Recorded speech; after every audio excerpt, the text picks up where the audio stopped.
Welcome, everyone, to episode 63 of the Circle Back podcast, the show where three great friends get together and just talk about video games. I'm Dan LaMarca. As always, I'm joined by Dan Dufresnoy. Hola. And Shelby White. Hello. Hola. Hello. I was thinking about how to say it in French. Why is everybody looking at me like I did something wrong? I just sang hello in Spanish. Dan, I love you for who you are. Thank you. Thank you so much. Everybody's looking at me like I did something It's only wrong. about what's on the inside. Today, it might be a bit of a shorter episode. I know I said that last time, too. We find stuff to talk about. But, peek behind the curtain, we're doing this only 1 week after our last episode. Normally, we do 2 weeks. So we didn't necessarily have a chance to play a ton of stuff. But we are going to kick the episode off like we always do. And I'm going to ask Dan first. What have you been playing, buddy? Really, the only exciting news is I got 2 bits of exciting news, but one I just kind of want to... Dan has exciting news. Been there. Yeah. Heard that before. Oh, so this is kind of exciting. So I beat Devil May Cry 5. That's exciting. Yeah, finally. And, my feelings really didn't change on it. I love it. It was a lot of fun. It was a great game. Yeah. It's definitely, when I think about this year, I was looking at my list because we always talk about, is this going to be game of the year or whatever? So I was looking at my list of the games that I played this year. And Devil May Cry, I have very good feelings about that. It might it's such a good game. It might land on the top 10 for sure. And I really, really just had fun with Devil May Cry 5. It is just a really fun, dumb action game. And I gotta say, towards the end, the last boss, I'm not giving too much away. Yeah. It kind of got a little challenging. It gets a little tough. You really had to, think of some cool maneuvers if you wanted to be stylish and good at the same time. So I really, really enjoyed it. I had a really good time with it. It's got a really good, I wouldn't say the story is amazing, but enough, I know for fan service, I can tell fans of the game will love where this game goes, but also someone who's never played a Devil May Cry game before. There's certain points that I just really found endearing, and also a moment in there that I was like, oh no, that can't happen. So I would urge anybody to check it out. Shelby, I'd be happy to lend it to you if you want to give it a go. I definitely want to play it. Yeah, definitely a lot of fun. Yeah, I definitely. Really I think you really enjoy that game. Quick question: have you been keeping track of all the games you played this year so far? Yes, I do. I have a list. How many have you played? How many games? Yeah. I mean, if you get back to 2019 games. We'll give him some time. Take your time. All right, I'm just curious because while Dan's pondering that question, just because you were like, it definitely landed on my top 10 list this year, and I was thinking about my own, and I was like, I only have about 11 games, so far there's only one game not on my top 10 list this year. Oh yeah, I have 40 something. Oh yeah. See, I'm not even close. So I actually have 20. 20. All right. 20. I don't have 40, but I have 20, even 20. Yeah. Devil May Cry definitely surpasses. A recent episode, only 2 episodes ago, we went through and did a check-in. We did a check-in. Yeah, and all the games we listed, I played. Yeah, But I think Devil May Cry is strong enough in a lot of categories that I think it just I have really good I wasn't saying that to knock it. I was just saying in my own personal thing, I could be like, I love this game this year, or I hated this game this year, and at this moment it still makes my top 10. Right.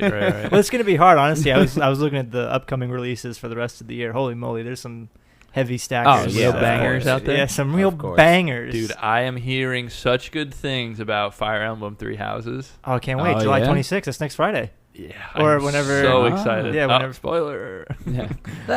Is that a spoiler? It's a spoiler for when we're recording. Well, you said peek behind the curtain. That's true. I'm not wearing any pants. Yuck. That comes out the same day as Wolfenstein. I know.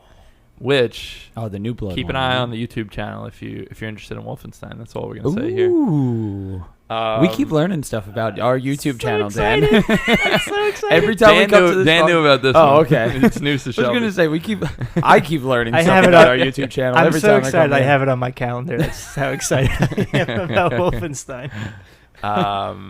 Dan, I know there's one other game that you've been playing. Oh, yeah. So, Shelby, I took your advice, and I got Gato Roboto. Yes. And it really is. In the same way that I love Devil May Cry 5, I love this game. It's just so much fun. Interesting. Very similar. Very similar type of game. I mean, it's a different type of game. But, my feelings towards it, where it's just you know what? Sometimes, and the Switch is the best console for this, sometimes you just want I want to play a little game, but I don't want to have to commit, I don't want to have to put a ring on this game, today. So I just... sit down, play some Gato Roboto, and this game is 3.5 hours long. You don't have to take this game to lunch. Let's be real.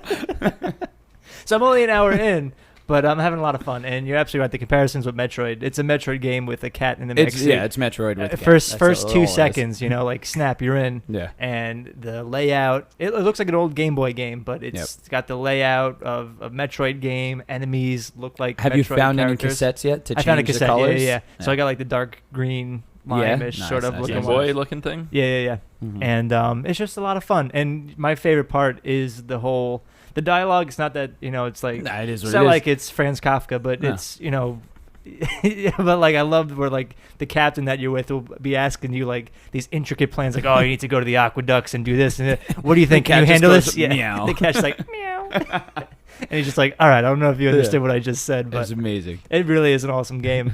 And Dan, I would recommend you give it a little go. I'm jumping on there for sure. It's a lot of fun. I will play that game before the end of the year, no doubt about it. So Shelby, thank you for the recommendation, man. I really am enjoying my time with that game. I can't recommend it enough. It's fantastic. fantastic. Awesome. It's a lot of fun. So Gato Roboto. I'm glad I can contribute, guys. Thank you, Shel, for bringing that. I'm usually the later one on the good games. That one kind Shelby, of. thank you So for when that bringing game that into came my life. out, I was interested in it, and I saw some like middling reviews. Yeah. I was like, you know what? Maybe I'll pass on it. There was I other can stuff wait. I was playing at the time, and now hearing good things from you guys. It's just fun. I'm excited to jump. Oh, in. that's the thing. If it was like if I had to jump in and play for like 12 hours, I probably wouldn't play through it as quickly as I did. Yeah. I'd take my time a little bit, but it's just so quick, so much fun, and that's all. Have fun. That's all. Enjoy Cool. it. Gato That's Roboto. Gato Roboto. That is on Steam and Switch. Yeah. Hola, Gato Roboto. Highly recommend on Switch. It was That's- super fun. That works. Right? Nice callback, Dan. That's what I'm saying. Just bringing it full circle because this is Circle Back Gaming. Thank you for that. You're welcome. Shelby, I know you've been playing a game that I talked about a lot last week. You know what? I went out and I think I bought it the same night, Super Mario Maker 2, and you couldn't be more. The game is incredible. It's so good. I never played the first one. Doesn't matter. I mean, you jump in. It's just so much fun. And I remember like last time I was saying, oh, I never really had a desire to make levels for Mario, but I really wanted to play a lot of these people's levels. And now that this one had a story mode, I was like, well, that's brand new Mario levels for me to play, even from them, And I jumped in, started the story mode, and probably got a quarter of the way through before I was like, that's it. I'm making my own one. Like it just made me so want to create my own level. The story mode is so brilliant in that it shows you each level is like an idea. Yeah, totally. So you'll see something in the story mode and you'll be like, oh man, I have an idea for a level And based then, off of something like this, boom, and the then you go Inception and do starts. it. It's really, really neat. That's what that story mode does best. I think the levels are really interesting in and of themselves, but as like a showcase of what you can do, I think it's like unparalleled. It's awesome. Yeah, and definitely having played your levels, because I know you've created a couple. Yes. We definitely wanted, I definitely wanted to like be like, all right, well, let me give it a shot then. Let me see. And it's tough though, man. Tough coming up with stuff. Kudos to you for some of your levels, because this is some tough stuff. Thank you. You guys, if you're interested in this kind of stuff, we did a feature on, you can find it on our YouTube channel, where I made 4 levels and Dan and Shelby gave them a try. They kind of handed the controller back and forth. So that is up on YouTube now if you want to check it out. But and with that being said, Dan created 4 levels. We played through them. I went back and played them and became the world leader on all 4 he is of the them. way. All four of them now. You're the You world have the world leader. I have record the on world all 4? record on all 4 Shelby, levels. Holy Dumbledore smokes. clap. All I'll tell you right. what, the hardest one was the Buzzy Beetle one, because somebody put in a serious record on that one, and I had to beat it by like half a second just to get it. Shelby's a burgeoning speedrunner. Shelby, that's what I'm talking about, man. It was hard. All You know what? right. That one was the toughest one because somebody already had it. The easiest one, but also the toughest, was the puzzle level, because it takes the longest to get through. Which one? Exterminator are you talking about? Yes, the Exterminator. Nobody had that record. So I set it, and then somebody broke it, and then I demolished them the Nice, second Shelby. time. That's So what I'm talking about. in the Buzzy Beetle Bombastica level that you're talking about, Which took me a while to figure out how so to get through that quickly. did you go through the pipe in your Yep. speed run? That's the faster. way- that's the way to do it. Oh, interesting. That's the way to do it. You learn things about your own levels. There you go. That's definitely the way to do it. I think I beat it in 24 seconds. Wow. Wow. Dan, your Wild. baby's become a man. Oh, I'm so proud. And meanwhile, like before we did that feature, Shelby was like, I'm not a huge Mario player like normally. I know. We kept saying Now that he's a because speedrunner. Dan, a week later. Dan kept going. He was like, I'm pretty good at Mario. Well, Dan did crush that boss level. Oh man, he crushed that boss battle. You'll all see. I'm good at video games. What can I say? I'll tell you what, speed running that boss battle I'm level just fucking kidding. sucked. No joke, huh? I'm sure. Oh, Bowser was kicking my ass for a while. It was baby Bowser who was kicking my ass for a while. Spoilers, Shelby. No. So anything else to add about Super Mario Maker 2, or No, you're enjoying it? enjoying the crap out of it. Are you playing a bunch of random people's levels a lot? Or? Oh, all the time. Yeah. Every time I turn it on before I play story mode, I play a couple like new levels or popular levels too. Yeah. Because there's this one, I don't know what his name is because it's written in Japanese. Yeah. But he makes like really, really good levels. He has this one called like slidey slopes or snowy slopes or something like that. Super, super fun level. I like that name. Yeah. it was something like that. I can't remember. If somebody walked into this room and like didn't know what we were talking about, they would just be looking at us like we had like. When I first started creating my level, I just put slopes everywhere. I called it Slopey Joe's. That's awesome. I've since changed the name, but Slopey Slopey Joe's. That's perfect. It's perfect. Yeah. So you're having fun creating. You're having fun playing. Oh, tons. It's a great game. Yeah. It's a really great game. I know. The only thing is I have to put it down because I have to get back to Outer Wilds. Yeah, that's true. Have you been using your finger to create, or You know have what a I did? stylus? When I first creeded, I docked it and then played on the TV. Oh, you're using the controller? No. As soon as I started that, I was like, this is a nightmare. Undocked it, got a stylus pen, $12 off Amazon, and it's awesome. Yeah, It's got, I like, use a this stylus mesh too, tip, and yeah. it's so much better. Yeah. Cool. But yeah, so I've been doing that. Nice, man. Awesome. That's Super Mario Maker 2. That's out now on the Switch. I have two games that I am actually extremely excited to talk about, and I saved them both, and you guys don't even know what games they are. Yeah, you wouldn't even tell us. You were like, I played 2 games. The first what one, games? Secrets. Yeah. The first one is Griftlands. You remember me talking about Griftlands? Oh, that came out. So it's in alpha Okay. on Epic Games. So it's basically early access Okay. on the Oh, Epic okay. Games All right. Store. We saw on. It just came out a few days ago, mid-July.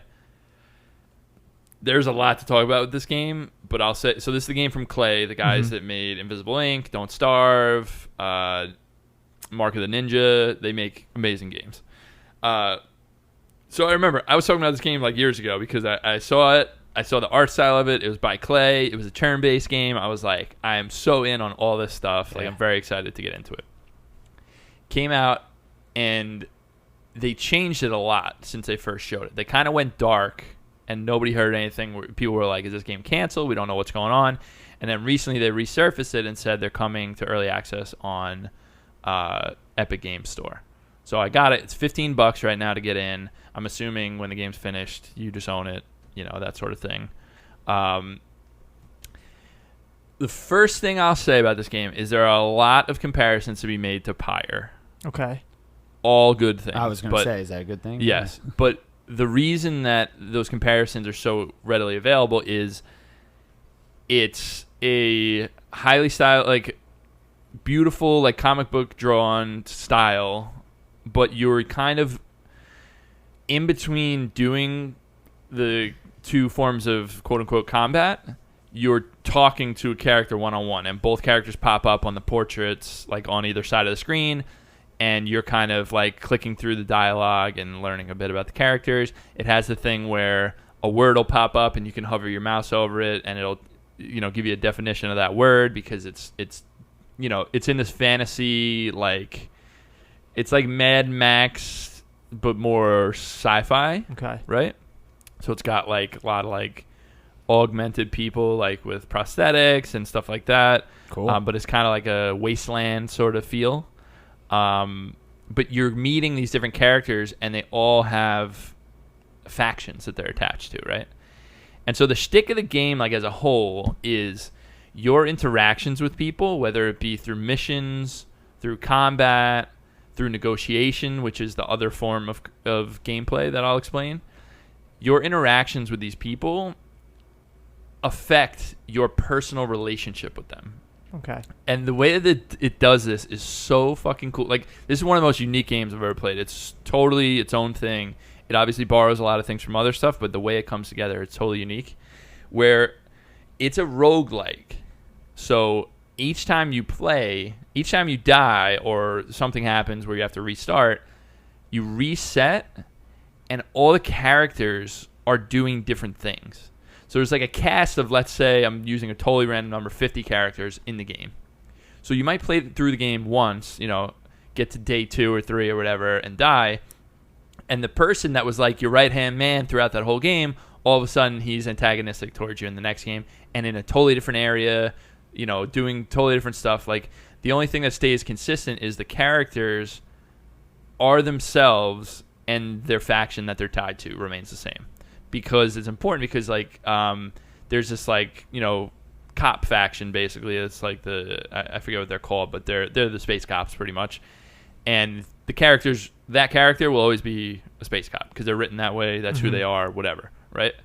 But your interaction with them can be totally different. Like in one game, you might just come across this person randomly on the road, and you might rob them or something, even though they're your best friend last time. So the way that it works is, I'm sorry, there really is so much to talk about in this game that I'm kind of like, I feel like I'm rambling a little bit.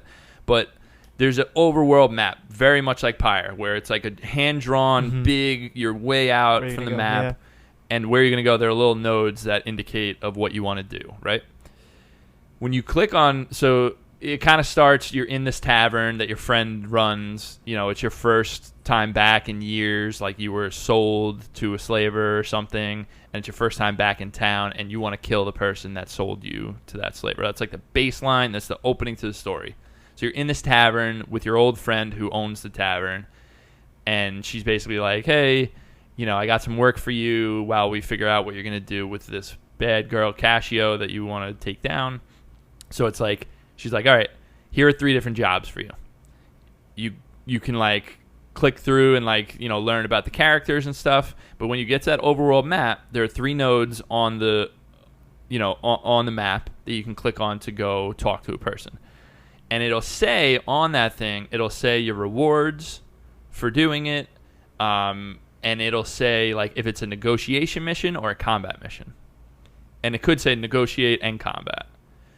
So you click on one of those nodes. You're like, all right, I want to take this mission for this person. Click on it.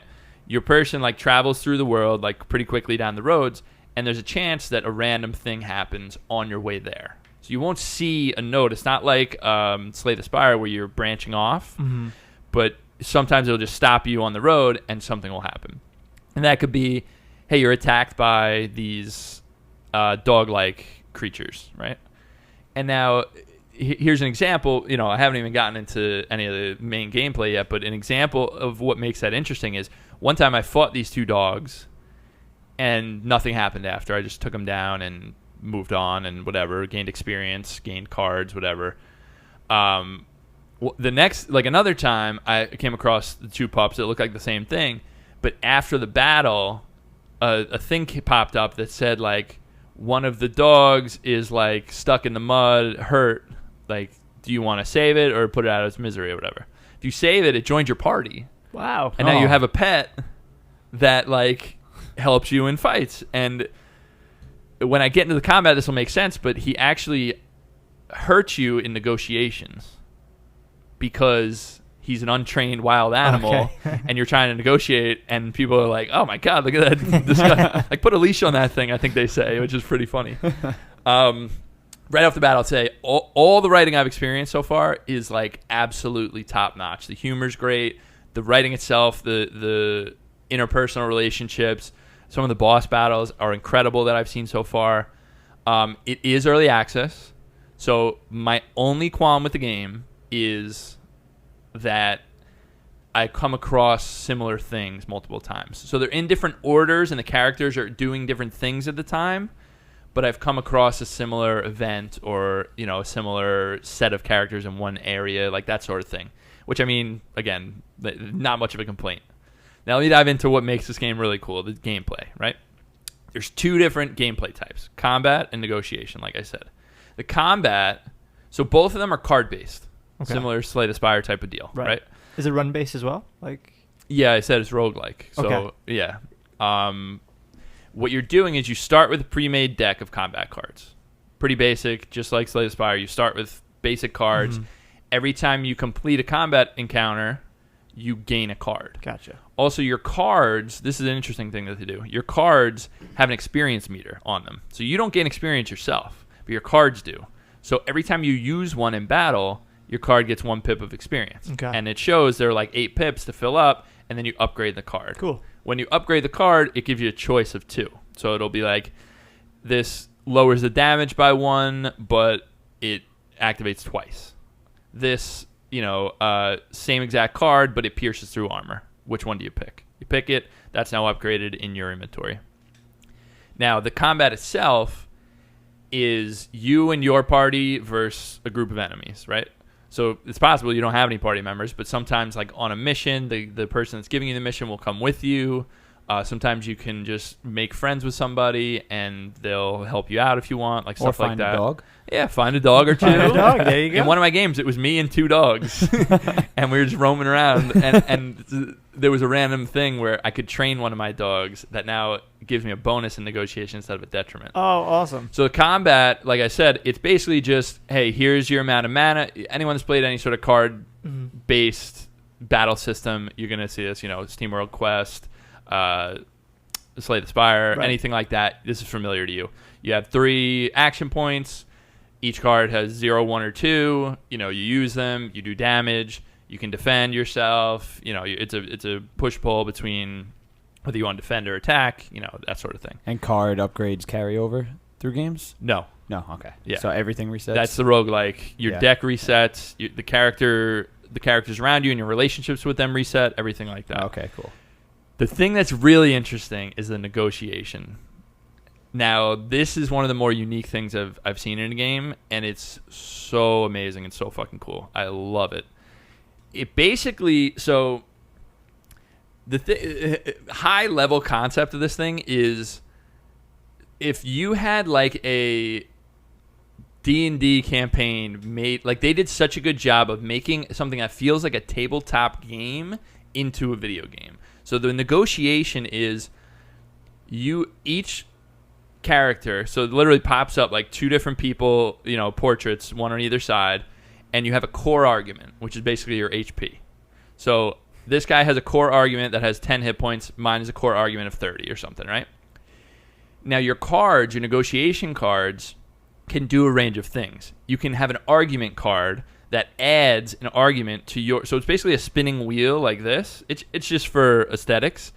But think of it like a board in front of you, right? So you have your core health, and then you have argument cards that also have their own health. And they do things every turn or every time something happens. So one argument that you might have would say, anytime your opponent plays this certain type of card, you gain 2 armor on your core argument. Right? Mm-hmm. But that has its own HP. So your enemy can target that or your core. Because once one of the person's core arguments is brought down to 0, they win the other person wins the negotiation, right? Other things would be, you have this argument that you can play that it has 4 hit points, and it makes it so that every type of card that you play that's this green, they're color-coded purple, green, and red. They do, like, different things. Like, one of them is, like, you're good at talking. The other's, like, intimidation, right? So green and red. So one of these arguments is, like, all of your green cards, I think it's, like, diplomacy or something. All of your green cards get you across the border. Do the maximum number of damage. So instead of 1 to 3 damage, they just do 3. Okay. But the enemy is going to want to take that out. You know what I mean? It's just so hard to explain. Like, we're going to do a video on this game because I think it's something really special, but it is so cool seeing how all these things interact, and your allies attribute arguments like right off the bat. So let me give you an example. So something I didn't mention is you make friends and enemies literally in the game based on your interactions. So if you rob somebody in the road as like a random encounter, that person dislikes you or hates you. And if it basically is like, dislike, hate, love. If someone loves you, you get a bonus, an actual bonus to either your combat or your negotiation. So it might say you get 10 extra HP because this person loves you. You get, this certain thing because this person... And the detriment might be you lose 5 negotiation points because this person hates you. Like in general, whether they're there or not. Okay, so it's not like they don't have to be present in your in party that moment. and they don't like you, so they blurt out something. So this is every character in the game can like you, dislike you, hate you, or love you. And that affects or your it could be stats. totally neutral. And where it really becomes interesting is if you're in a bar and you're doing a negotiation, right? If you have 3 friends in that bar that like you, they come up and vouch for you, and you get either the enemy will get a detrimental argument, or you will get a favorable argument added to your, like, right off the bat. Wow. I thought you were going to say you get free drinks. Yeah. But they're all, like, played like that. Like, one person will be like, hey, this, Sal's a really good person. And it'll pop up, and for the other person, they'll do less negotiation damage to you because in the back of their head, they're like, this guy's kind of a good person. Yeah. It's so fucking cool. Like, I cannot emphasize enough how interesting this entire mechanic is and how everything interplays. Now, the other thing is, you can kill when you're in a combat situation, not a negotiation. Everyone has a life bar, and then right before their life bar ends is a little white space. Okay. And if you get their health down in that white space without reaching 0, they're surrendering. So they're out of combat, they won't attack, and you have the option to spare them or not. That's your throw a Pokeball. Yeah, there you go. right Yes, there. exactly. Yeah. So sparing somebody might not make them your friend, Yeah. but it could actually come back to hurt you. If this is a bad dude that is like friends with all your enemies, you spare them, They might come back. they might come back and hurt you again, and maybe come with more people. Or you may spare them, and all of a sudden they're like, wow. I really appreciate it, like, and then they're your friend, sort of thing. I appreciate that. Now, when Thank you kill them, say you don't spare them, say you kill them, or if you don't even get the chance because you do too much damage in one round and they reach 0 HP, they're just out of the game. That character is completely out of the game, gone from this playthrough. Will their friends come after you? Maybe. Just the single playthrough? Because because it's a roguelike, the world state resets every time you reset, and your deck resets. Those are the 2 things. Yeah. So every single character, you could have like 20 less characters in your game if you're just going around killing people. Damn. And it is so cool. Like, That's I'm really telling cool. you, this game is really, really special. And the fact that this is how they launch in early access, like at this level of quality get with ready everything, for the full release. I'm just I could not be more excited. I'm like torn right now of like, all I want to do is keep playing this game.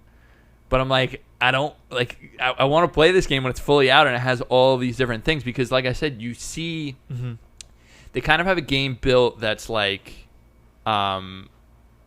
you can't like in the first day, depending on your actions, you might fight this boss or this boss. In your second day, depending on your actions, you might fight this boss or this boss. So like, I can go through and find every little bit, but I'm like, do I want to do that to myself or do I want? It's hard, man, because all I want to do is play this game. Because as soon as it you. comes out, you're going to play the whole thing. That's what I'm saying. Again, like many want times. Yeah.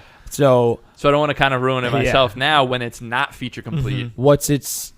Does it have an ETA? Well, like, what's its? I'm sure it's ways out. I mean, I'm telling you right now, like, this is the game that they have there is like well worth your $15. Yeah, like yeah. well worth it. You said Epic Games Store. Only on Epic Games Store Okay. for early access. I'm sure this game's coming to console when it's fully released. Yeah.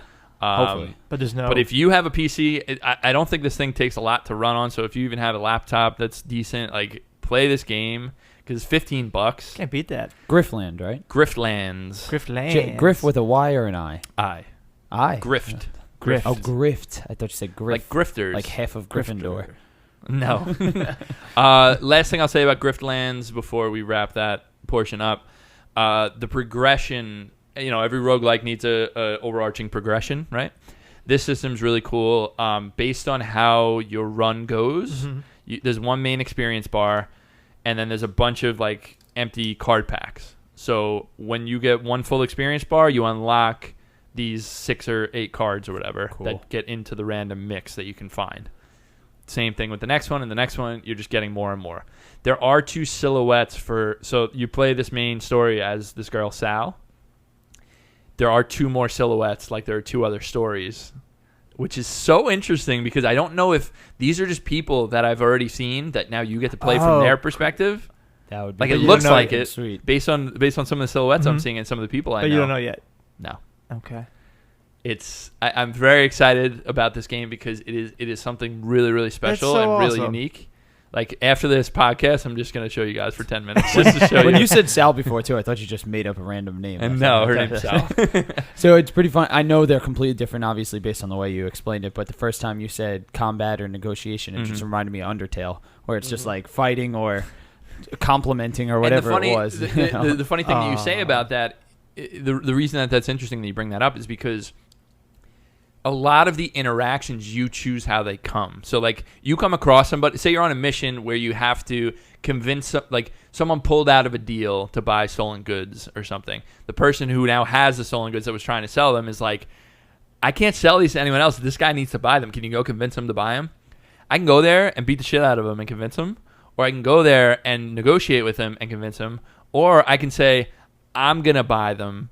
Can you pretend that you're buying them? This is why I'm saying so many different options. It's That's awesome. Fucking That's cool, really cool, guys. It is so cool. I love this game, and I just it's to the point where we're Dan's choking up with excitement. a tear's running down my cheek. I see it. I see it. We talk a lot about our criteria for what we do for Game of the Year. Interesting cases like Slay the Spire, where last year I played it a lot. I love it. We didn't consider it for Game of the Year because it wasn't fully out. Mm-hmm. A game like my next game that I'm going to talk about, They Are Billions, came out in early access in 2017. And it's still in early access. It just came out in July, full release. Oh. That's the other game I've been playing that I want to gush about too. It's that we're considering for this year. We didn't talk about it in 2017. So, like, if Griftlands doesn't come out this year, it's not considered for Game of the Year for us, right? Yeah. Like, that's how we need to. That's what we've been doing. That's what I'm saying. Yeah. Do we change the Maybe rules? it's up for discussion. Maybe towards the end of the year we make an on the radar. Should we like list of on the radar games? Well, we may. Yeah, I mean, I think maybe we can do a category that's best early access game or something. I don't know. We need to figure out figure out the rules. Yeah. like Let's we could figure it scroll. This is good for open we discussion. don't really have to figure. I mean, we can do whatever we want. Wait Oh, a I'm second. saying, This is I'm saying we need to come to a collective agreement. this That's is what our- I'm this is saying. No, our I show. like that. I like that because same thing. Because I remember you gushing about Slay the Spire last year. You know, like, and that game is great. That's what confused me is when Slay you the know? Spire came out this year, and Yeah. I was like, oh, I gotta play it. And I was like, wait a second, Yeah. this is the same game that Dan showed me You know, 85 the times. same thing. So, last year. When I was first making my list, I kind of just pulled up like games I played in 2019. I just pulled it up, and Deltarune said January, and I was like, oh, I guess I did play Deltarune this year, you know. And that then Dan was reminded the console me, release. yeah, the console release was in Oh January. yeah, this so year. all that stuff Because we all played it last year online. right. On the PC. On the PC last year. You didn't play it on PC unless you played it over Well, here. Because did. I played on PC. Oh, you did Yeah, eventually yeah. get it? Because I remember you having the biggest issue with that. No, I eventually got it. Yeah. Definitely Perfect. worked. Awesome. Yeah. All right. I love so Deltarune. that's Yeah, Griftlands. It's only on Epic Game Store. I know I've said it 3 times already. It's early access, $15. I cannot recommend it enough. It's one of the coolest experiences I've had in a long time. Sweet. And very soon, fans, we'll create a scroll of our rules, and then we'll publish it on out our there, blog. so we'll all know. Yeah. No, we'll discuss that, and then come Game of the Year time, we'll lay out the rules before we do it, obviously. The other game I've been playing a lot of, and I'm like borderline obsessed with, that's why I had 2 games that I'm just so excited to talk about because I fucking love both of these games. This one is called They Are Billions. Have you guys heard of this game? No. So They Are Billions is an RTS. It's a single-player RTS. You know, think of your StarCraft, your Age of Empires. That's an RTS, right? You know, for anyone that doesn't know. They Are Billions is a single-player RTS with zombies. So you are creating a town and the goal of the game is stay alive for X number of days. And the number of days depends on your difficulty because that's how they don't have difficulty sliders. They have 150 days is the easiest because you have the most time to build up. And 50 days or something is like super hard. And then the other slider, so there's 2, is zombie population.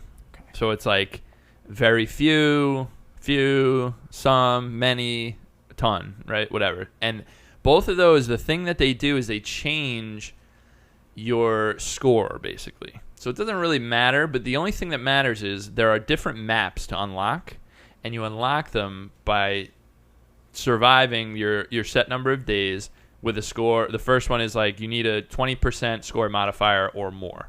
So I have it on very few zombies and 100 days instead of 150 days to get my score modifier to over 20, so that if I ever end up beating this fucking game on this first map, I will get the next map. But I'll explain how the game works. This is the game for anyone that has ever played an RTS and says, I love base building in RTSs. I don't like attacking. I don't like, sending my guys out. I like building up my bases, building up my defenses, my walls, and just prepping and surviving. That's like turtling up. That was me forever. So I'm like, I love this game because it is so good at that. So what it does is there are some, basically the idea of the game is you're doing a push-pull between walling. So basically you start out with a command center, this main building that just generates a certain amount of, it doesn't do anything except it generates a certain amount of gold every, they call it 8 hours. So there's a fast time that goes, and this will generate, it starts out with like 100 gold or something every 8 hours. And what you're doing is you're going into your, building trees, and you're starting out by building basic shelters like tents, right? So every tent you build, it expands your population and expands your workforce. So every tent gives you 2 extra workers. The workers are needed to run the buildings that you build. So one of the first things you're going to build is a lumber mill. It's because you need that wood in order to build better buildings. So you're building shelters to get more workers to work in the mills. So you're building a mill, then your wood starts to come online. Now I want to build a quarry. There's this like stone vein. I'm going to put down a quarry there. They're going to mine out the stone, which you need to build other buildings. So it's like you're doing this, but all the while you're doing a push-pull between expanding and defending, right? Because in the beginning, you only have a few buildings. There's not much to do. Like there's not much to concern yourself with other than building out your guys. You start with 4 rangers and 1 soldier. Rangers run really fast. They shoot with a bow and arrow. It takes 4 shots from their bow to kill 1 zombie, right? So what you're doing is you're setting up a kind of a perimeter with your rangers and soldier to try to keep zombies from getting in. Because once 1 zombie destroys one of your buildings, this has happened to me so many times. I'm like traumatized by it. I will have like this awesome setup, these walls built, doing everything. And like I'm going to expand. So I have my walls down and I'm like building out something. And then one zombie will sneak in and I didn't see him. And he starts like just doing this to like one tent, doing a little, light little tap. Oh no. And once he damages it enough, there's a building health. And then there's a threshold that's like, a fifth of the first of the health. Once it gets past that fifth, the building gets infested, and it becomes a thing that zombies spawn out of. Oh, that's horrible. So one building goes down, all of a sudden there's It's a hub for zombies. Oh my god! And then the next building is another hub, and then the next building is another hub, and then you have 100 zombies, and you're like, Jesus. I'm done. How do you take care of the zombies? So what you do is you're building actual walls to keep them out with towers. You can put your archers in. They keep them out. So like right off the bat, when you're building your base, you want to wall it off to stay alive, obviously, because if the zombie takes down your wall, it can't infest a wall. Mm-hmm. There's no people in there, right? But a tent or a workshop or this and that can infest. So you'd rather them waste their time on the wall while you can panic and grab your archers and bring them over there so they can kill them quick. Jeez. But what you're doing is, like I said, in the beginning, it's easy to wall off your little town and just start accumulating resources, getting bigger and bigger. But eventually you have...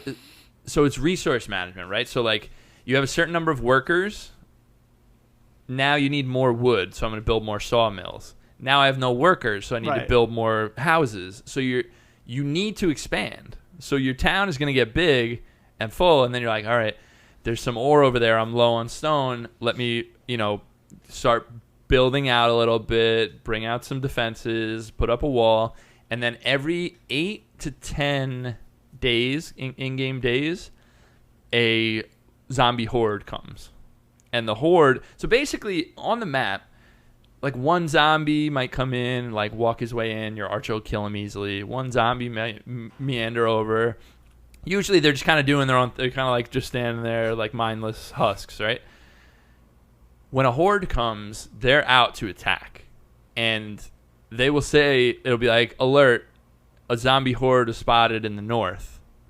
And then you'll see on your map a horde of zombies charging right in, and that's where you need to have your big defenses ready, right? So, like, you can get a ballista that'll shoot, huge arrows and knock a couple of them out. You can get better soldiers, like you can research a sniper that, can do much better damage, one-hit kill these guys. All different kind of stuff that you can do to prevent the zombies from breaking through. But the game is really fucking hard. But it is so addicting, and so when you stop one of these hordes successfully, you're like, I'm golden. I feel great. And then one little mistake, you start to expand. One little zombie walks in, and that's it. But man, this game is so much fun. This is what I'm talking about. I never played this game in early access. Okay. I heard people talking about it 2 years ago. I heard great things. I was like, I'm not going to touch it. Number one, I'm not a big RTS guy. Number two, I'm going to wait until it's out if I want to try it. So it came out July 5th. Came out of early access, full release. I tried it. I fell in love. It's awesome. What's the end game? What's like the survive the amount of days? Oh, so you have a finite amount of days that just tick down. Remember he said that's your difficulty slider. That's one of your difficulty sliders. 150, 125, 100. Gotcha. Whatever. Yeah. So that's how you're talking about going against what every 8 to 10 days, so almost 15. So, but here's the thing: hordes in that 100 days. They do the difficulty by the more amount of days you have to survive, the easier it is. Even though that sounds counterintuitive, it's not even that they come less often. It's that you have more time to build up. Right. So it's harder in a way, but it's easier because your last stand or whatever you're ready for. You have all the best units. You have all these huge things. I got these shock towers that they're like Tesla towers that shoot out these huge balls of lightning that kill 60 zombies at once. That's awesome. It is a fantastic game. Cool. I cannot recommend it enough. Anyone that even is remotely interested, it's actually out on consoles. It came out on consoles with this full release. Switch? I don't think so. I think it was called By the Billions? They Are Billions. They Are Billions. It's out on PS4, Xbox, and Steam. I really, really recommend it. Again, even if you're not a huge RTS guy, I'm not a huge fan of RTSs. Same. I play them a little bit. I get some enjoyment, but I'm not crazy about it. This has hooks in me big time, and it's just a lot of fun. It's brutal, but it's so fun. It really, really is so much fun. Once you start to get the hang of it, realize what you're trying to do, what's important, it's just a really great game. Cool, man. Awesome. Yeah.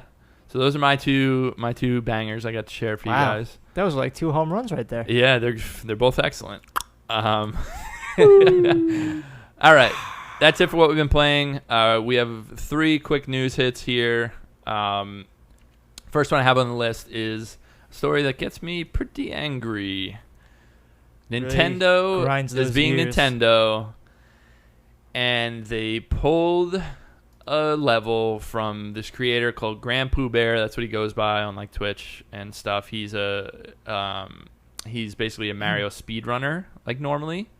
His name's David Hunt. He just goes by Grand Pooh Bear online. I'm a bit of a speedrunner myself. Shelby, this could be you in a few years. But he did a lot with Super Mario Maker 1. Made a lot of really interesting levels. He made a level on Super Mario Maker 2 that he called Kai 0G. So it's a play on a Kaizo level. Kaizo levels, for those of you that don't know, are super hard, almost like you look at the level and you laugh because you're like, oh my god, who the fuck can do this? That's a Kaizo level. If you've ever seen that sort of thing before. And what Grand Pooh Bear made was an introduction to Kaizo. So it was 2 things. It was one, it was showing you how to make Kaizo levels, and it was showing you how to beat Kaizo levels. And it was an awesome level. That is awesome. It was one of the most popular. It was just an incredible level. And he basically had his level removed, and Nintendo cited him for inappropriate and or harmful content. That's so weird. I'm so mad I didn't get to this level before this happened. Me too. But I just don't get the inappropriate or harmful. That's so weird. I don't understand it either. That's an issue. So I think I'm conflating two of his different levels on this. I'm correcting in real time here. I think he made that intro to Kaizo level. That's not the one that got taken down. The one that got taken down is an actual Kaizo level. That's like, you know how you can do the moon that makes it low gravity? Okay. So he made a Kaizo level like that they pulled for whatever freaking reason. Did they say what was inappropriate or harmful about it? No, they didn't happen to say that. But it's just so frustrating because you see Nintendo do this kind of shit over and over again where it seems like they don't like the audience that likes their games. Yeah. Like they're constantly like, oh my god, you made a Kaizo level, gotta come down. Well, that's a weird thing, right? It's a Mario Maker for people to make their own Mario levels. Yep. And then for them to take, it's not like, I don't know. It's not like there's any, Mario running around naked. It's not like there's something like that. It's very frustrating because he does so many really cool levels, and you're gonna push away like a really cool creator that understands this thing. And he says he's quoted on Ars Technica. They spoke to him. He's quoted saying, "I'd rather make a ROM hack than go under Super Mario Maker 2's unclear rules." And it's just can't say I blame him. It's like this sucks. At that point. This sucks. He puts so much time into creating this awesome level, and they just take it down and delete it. He had a similar issue on Super Mario Maker 1. They took down a bunch of his levels. It's just fucking annoying. I don't like it. Like, why? Who's in charge of that? Like, who makes that call? But they're Luigi. They're famous for this shit, though, Dan. They do this all the time, where they're like, it really. They're so tone deaf. Yeah. That they just they have these preconceived notions about what their game should be, and if it goes against it, they're like, "Oh, it's got to go." So stupid. You know what? If we can get 1 million people to sign a petition to storm Area 51, I say we start one for this guy getting his levels back. Let's do it. God. We'll start with the three of us. I just wanted to mention that briefly because this frustrates me. I'll also say another frustrating thing Nintendo's doing right now. Speaking of Nintendo, so we talked about the Switch Lite last week. Mm-hmm. Yes. They said the Switch Lite it has better battery life, whatever. They also had said, they didn't make a big announcement about it, but they've said the new any Switches manufactured after August 16th, I think it is, 13th, something like that, are going to have better batteries in them. And they have not said that they're going to denote this in any way. They have not said that they're going to advertise this in any way. So when you go to the store and buy a Switch, you might get the one with the better battery, or you might get the fucking one with the worst battery. And this is what I'm talking about. They just don't get it. I don't understand what we're doing. And it hasn't come out yet. Maybe on the box it says now with better battery life on those. I was just about to say they do it at Costco. It says 40% more cereal. Yeah. Just do that. With a little battery symbol. We'll see. And, I don't have faith in them to do that, but that's another little frustration that just gets me what are you doing? Yeah. It's frustrating.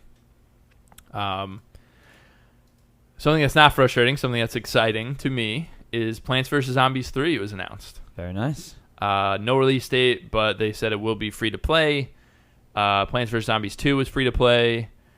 They had a little bit of annoying free-to-play hooks in there in Plants vs. Zombies 2, but I love those games. They're just... I don't like tower defense games, but those games are really, really fun and enjoyable. I loved the first one, and the second one was really, really good. I just got a little frustrated by some of the stuff. I never actually played any of the Plants vs. Zombies. Yeah, no, me neither. But you guys should play the first one. I used to it's play? So good. The only tower defense I used to play was... Do you remember Balloons? Yes. It was not what they had, Balloons or something like that. Yeah. I used to play the shit out of those games. Yeah. I used to play them Dude, all you the should, time. honestly, it's great on mobile. You should really try Plants vs. Zombies. It's a great game. It's like a tactic sort of... It's a grid-based... The zombies come from one side, and then you can't let them get to the end. Mm-hmm. And you're placing... you have a choice, and they each cost a certain amount of, quote-unquote mana to place. And you're building that up as you go, and you're kind of being tactful about where you want to put them to stop the zombies. If you haven't played those games, I'm telling you, try that game. Yeah. It's a lot of fun. I'm in. So I'm excited for the third one. Last little bit of news here: Luigi's Mansion 3 release date, Halloween 2019, Perfect. October 31st. Very spooky. That's a good release date for it. That's a great release date. Yeah, so we're excited for Luigi's Mansion 3. We're angry at Nintendo, but we're excited for it. That's kind of the MO. that's what they do. They make games that you love, but they frustrate the shit out of you. But yeah, we hate you. More, please. I'll buy your games. Yeah, but Luigi's Mansion 3, everything we've seen of it, I've thought looked pretty good. Yeah. So I'm excited to play it. Cool. Yeah, and that's pretty much it. That's all I have here for you guys. Well, this was a fun episode. Very much so. Thank you. I agree, Dan. Thank you for what you had for us. Well, I just wanted to give a little shout out. We've been trying more and more to get stuff up on YouTube, and not just the fact of getting on YouTube, but try new things and let you guys see all these new games we've been playing and stuff like that. And like, we'd appreciate you go check it out. Yeah, check it out. Thanks, Shelby. That was very beautiful. I think you guys would enjoy some of the stuff we're doing. You got to watch Dan's playthrough right now of Outer Wilds. You have to go watch it. And you got to watch Shelby's Sekiro videos if you haven't checked those out, because it's a good series. Incredible. Good series. That was incredible. But yeah, the Outer Wilds is a fantastic game, and you keep hearing us talk about it with Game of the Year intentions. And Outer Wilds is really fantastic. You have to watch Dan play this game if you're not already playing it yourself or have no plans to. Yeah. I would recommend you actually, just go play that game. Just do it. Yeah. And then you can come see how we did it. Or you can experience it and then watch us play. That's fine. Yeah. And then watch us play Gang Beasts over and over. And yes, over I've probably watched that maybe 30 times and just been dying to play the game again with you guys. Yeah. No, it's a good shout out, Shelb. We appreciate that. Yeah. And thanks, Shelb. Dan, thank you for being here. Thanks for having me. Shelb, thanks as always for being here. Thank you very much. And thank you guys for listening. Until next time. Salut. Peace.